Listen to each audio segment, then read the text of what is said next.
Ja tänään ollaan lähdössä Helsinkiin valokarnevaaleille. Se olisi vielä sellaisen 100 ajomatka ja sinne ollaan niin reissaamassa koko porukka. Jep, ja nyt ollaan autossa.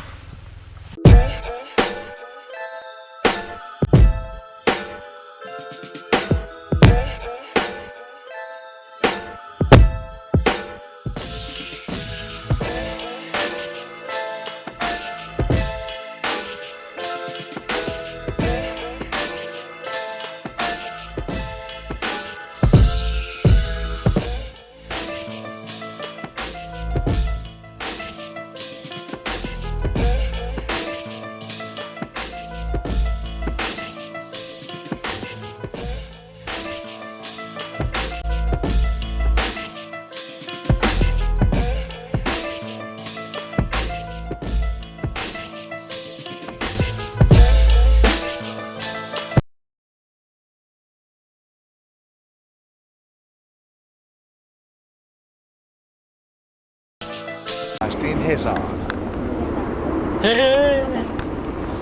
Sitten on Tapsa blogaa. Nyt ollaan sitten syömässä. Puoli eteenpäin. Ai niin, mutta Siinä on enemmän tilaa. Jep. Missä siinä? Jep. Hei, mä blogaan. Mä pitää blogaa kans. Nyt ollaan syömässä. Tässä on hieno puupöytä. Jep, nyt on syöty. Tuolla on peukku. Kunniaksi kun me ollaan nyt Helsingissä, niin pitää ampua. Entäs mun? Anna mullekin yksi. Ostis se mukaan on ite? Osti Kirpputorilta. Kohta mennään tonne nurkan taakse tonne päin, niin lähdetään sinne Linnanmäelle katsomaan, koska saatais pimeys vielä laskeutumaan joskus Huuvenmaissa, niin valokarnevaalit ja laitteet. Ja nyt ollaan Lintsille päästy ja katsotaan mitä tästä eteenpäin sitten tapahtuu. Tänään pitäisi olla valokarnevaalit täällä Lintsillä ja saatais vähän valoja nähtäis ja joskus Huuvenmaissa varmaan tulee se pimeys sitten laskeutuu. Pilvinen sää ja tuulee ihan pirukseen, että siitä lähdetään. Hyvä, nyt on tullut käytyä tuolla taustalla vuoristoradassa. Tuolla noin. Pikkusen on viileet täällä.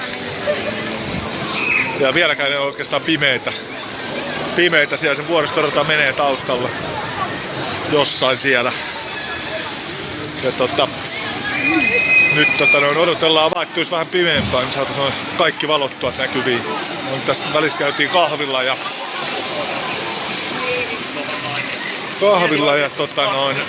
vähän lämmittelemässä. Täällä on melkoisen viileä tuuli. Että täällä on nyt noin 4 astetta tuntuu tää kun tuulee, niin 4 astetta pitäisi olla plussaa, mutta ei oo, vaan on aika kylmä täällä. Nyt se väkeä täällä tuntuu olevan ja toisaalta me tultiin vähän liian aikaiseen tähän näin.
kotiin. Nyt ollaan taas himassa. Ja valokarnevaalit menee ihan jees. Siellä on ihan jees, essevää, mukavaa, hauskaa. Vähän kylmää oli. Tuli käytyy muutamat laitteet läpi siinä. Ja nyt on tarkoituksena lähteä tekemään iltapalaa. Ja sitten vähän muokata videoita ja editoida niitä, että saadaan taas kanavalle lisää matskua. Mutta ei mitään. Me nähdään taas. Moi.